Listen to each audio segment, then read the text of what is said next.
Rufus Johnson now, Rufus Johnson. Rufus Johnson. A rock star, baby. A rock star. A rock star. That's right.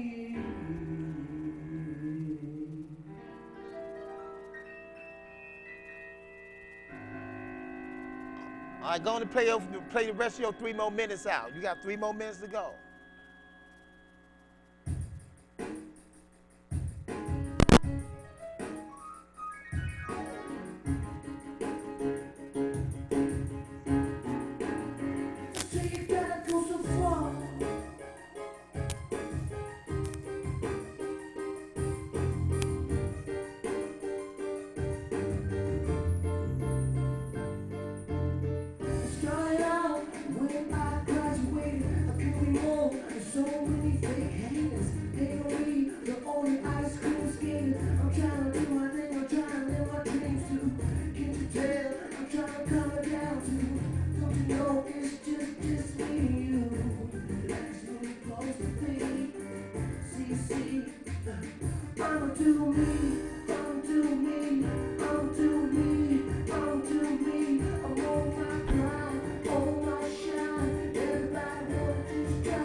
Yeah, that's what's up.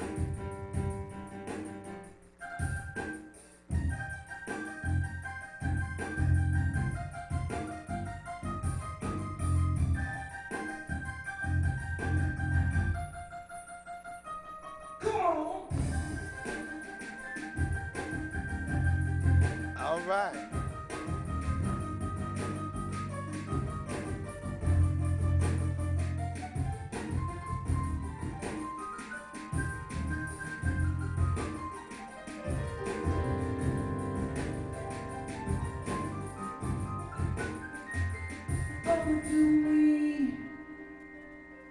do me. I'm do me. I'm on my shine, on my grind, just trying to always live my life.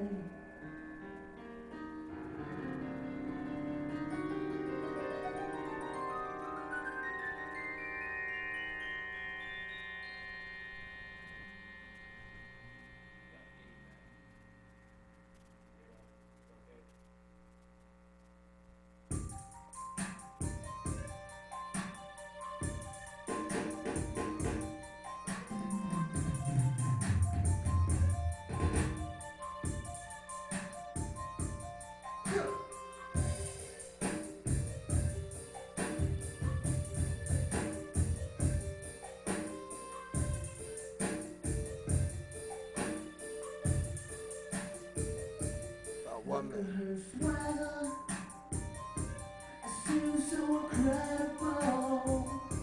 I'm just trying to let you know, girl.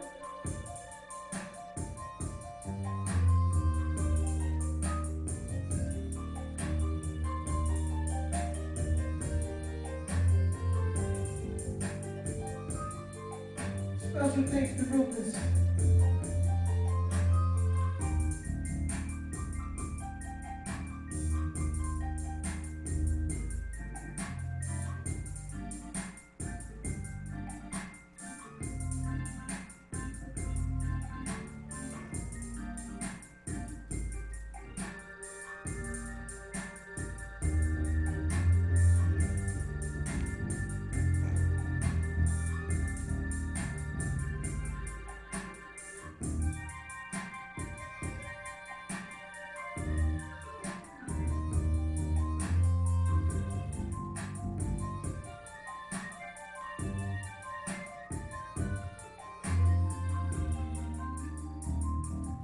Oh.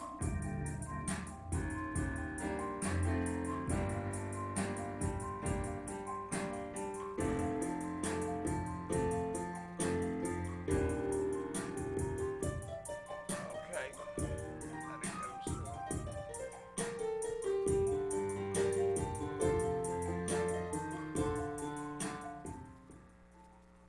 all right, all right. See, that's that JJ for y'all. My name is Rufus Johnson.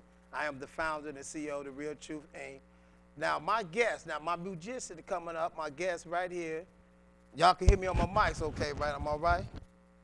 Okay, see, I always believe in empowering young people, especially talent. You know, in our times and days, you know what I mean, when you have young people that have gifts and have things they have to offer to the community. And I know his grandmother said I had to put him on the air, you know what I mean, and let him do his thing. But on top of that, I just wanted to get into some news, because if y'all want to hear more of JJ and what he do and to hear more about his music, he's going to be at the Cincinnati Human Relations Commission, present the Great Youth Debate in 2009. It's remember Denzel Washington did the movie, The Youth Debate, no, The Great Debate. That's what it was, a movie. This is similar to what they're gonna actually have. It's a cultural diversity in the neighborhood. It's modeled after the Golden Glove nominee film, The Great Debate. It's gonna be date, it's Saturday, November 7, 2009, time, 10 a.m. to 2 p.m. Location is at Cincinnati City Council Chambers, City Hall, 801 Bloom Street, Cincinnati, Ohio. You're gonna have schools and groups. You're gonna have Whitten Woods gonna be there, Walnut Hills High Schools, Summit Country Day, Avondale Youth Council, Cincinnati Job Corps Center, Western Hill University High School, Woodward Career Technical High School, TAF. For any information, it's gonna be moderated by Don Juan, DJ for One-on-One Point, The Wiz. Refreshment provided, free and open to the public, cash prize and trophies, plus JJ will be there, so you definitely want to come out and support that. All you young people, if you coming from communities in your neighborhood, make sure you go and check out the Great Youth Debate 2009, this Saturday, November the 7th. Now, for my special guest.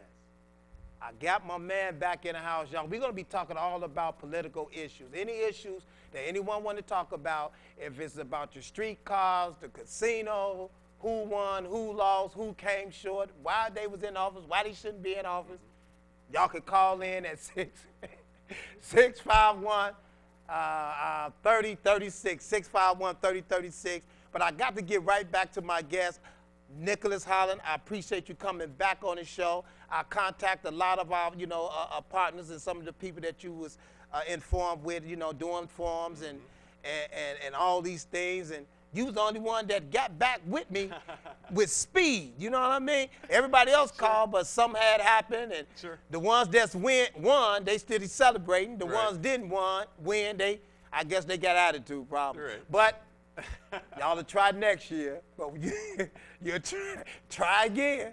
This is the Real Truth Inc. Just try again. And I give out shout to everybody. All the ones that's run the Marquette Ward, Bernadette Watson, everyone that won, Mrs. Who was that? Charlie Woodburn and Lori Gwen Livin. Gwen Livin, Lakita Laco, Cecil Thomas, all the people that put up the great fight. But many are called, but few are chosen. So Nicholas, now just tell me, in the things that you was doing for the campaign, what happened? How did you feel from the beginning to where you are? Then I want you to tell the audience a little bit about your background, what got you interested in the political arena, where you plan to go to the future. We got a whole hour here, so I just want you to take your time and let the listening audience know who and what Nicholas Hollan stands for. Be happy to. First of all, thank you for giving me the opportunity to be here. Oh, well, see, you ain't no stranger, so you can come back on the show anytime. We do this for each other. Well, I had plans too, but I canceled them. Oh, just so see, I could be here. See, I had dinner plans. See, I keep telling y'all, I got love. I'm not going to pass up this opportunity. Hey, listen, Nicholas, I appreciate you coming and supporting and doing the great things that you're doing, but I'm going to let you talk. It's your show now. I appreciate it. Thank you for the opportunity. My name is Nicholas Hollan. I was an endorsed Democrat for the 2009 Cincinnati City Council elections. I came up a little short. I was delighted and I was honored to get 17,000 votes in this past election. But what started all this, what brought me in here in the first place, was my involvement in Cincinnati's community and trying to make it a better place. When I graduated from college, I was applying for for-profit jobs. I was going to sell widgets or whatever I was going to do. And that's when the hurricanes hit the Gulf Coast. And everyone saw those images of need on television, people struggling to get by. I wanted to get involved, I wanted to help. I didn't have any money, I was right out of college, but I had time. And so I volunteered with the American Red Cross. And they trained me in mass care, shelter operations, and they shipped me off to Dallas, Texas, following Hurricane Rita. I think it speaks volumes about our community, Rufus, but I volunteered right after Hurricane Katrina. And there were so many volunteers out of Cincinnati, by the time they got to my name on the list, Hurricane Rita just hit. Now they needed a whole new batch of volunteers. So they shipped me off to Dallas, Texas. I was asked to lead the damage assessment team. So we had the job of calling all the people who were affected by the hurricane, listening to their story, and determining whether or not they qualified for Red Cross assistance. Now, the damage assessment team, is there some kind of training or something that you have to go through? There was, that's right. Okay, that's right. Can you explain a little bit about that? Sure, and we do this actually here in Cincinnati also. The damage assessment, basically, in a disaster like Katrina or Rita, where it was so broad, there was so much devastation that we were hard-pressed to get in the house and actually examine the houses. The bottom line, there's only so much money to go around. And so the job of the Red Cross is to determine who needs it the most, what their situation is, so we can make sure they get it. So this damage assessment, we had in Katrina in Texas, we called all the people, listened to what they told us. If it was bad enough, we would then pass their name down a line, and we would have a field team who was out driving around. And they would Excuse me for a minute, Mr. Hollan. We have a caller calling in. Good. Caller, you are on the air. Hello. Yes, caller, we can hear you. Yes, my name is Jerry Smith, and I live in the Silverton area, but I was kind of curious about the issue 3, and I know it just got passed, but when it comes to building up the city and the riverfront, how much of an impact will this have on the unemployed that live in the downtown area and about around there? Will we be able to take some of this future income that's coming into the city and help build up the downtown area for some of the youth and some of the people that's going through the struggling times right now? Is there a way to control that growth? I'm going to let Mr. Hollan, you can answer that. Sure. Yeah, I mean, issue 3, the casino, is obviously a big deal. The fact that this finally passed in Ohio. There have been so long that we've been having to vote on casino, vote on gambling. This year passed. So with regard to your question, there should be a lot of economic development because of the casino. Reaching out not only in the construction of the casino, but also in the development, the jobs that it's going to create working at the casino. But there's also a fringe benefit here, and this speaks directly to your question about the surrounding neighborhood. I mean, we have an opportunity to not just revitalize Broadway Commons, but to revitalize all the houses, all the neighborhood, all the business districts in the vicinity. What we have to do specifically is reach out. We have to have residents, people who live nearby, be involved in the process. I think it's a great opportunity. I think this is a wonderful chance for us to get some money to revitalize the city. Now, the revenue from the casino, I think it should be spent a couple of ways. One, our mayor, our re-elected mayor, Mark Mallory, has talked a lot about economic development. We want to use this money invested in Cincinnati, invested in luring businesses and people to move into the city and set up shop. Once that happens, you're going to have an increase of tax revenue, more money for the city to invest back into the community. Then we're not having that conversation about what basic city services have to be cut. We'll be able to keep the rec centers open. We'll be able to keep the dental clinics open, the health clinics open. We'll be able to provide services to the community that I believe we ought to be providing all along. The casino will be a big step towards making that happen. Now, I have to agree with you half and half. Now, my focus is if you spend it about 128 million, okay, we invested in development. Now, if you invest in development and bringing a casino, okay, to pass that, but we have to look at the issues what we face right now. We have too many homeless, crime, schools issues. What about the things that we need to invest in putting that money in redevelopment in the families? Now, I'm not saying that the economic growth is not ready for a casino, but with casino brings a whole big picture in the Cincinnati area. First, we need to target families. First, we have to re-educate, refocus where we are, family, and I think it should have been down the road with the casino. Look at what's happening, far as, the safeties in our communities, where we going to deal with housing and them kind of issues.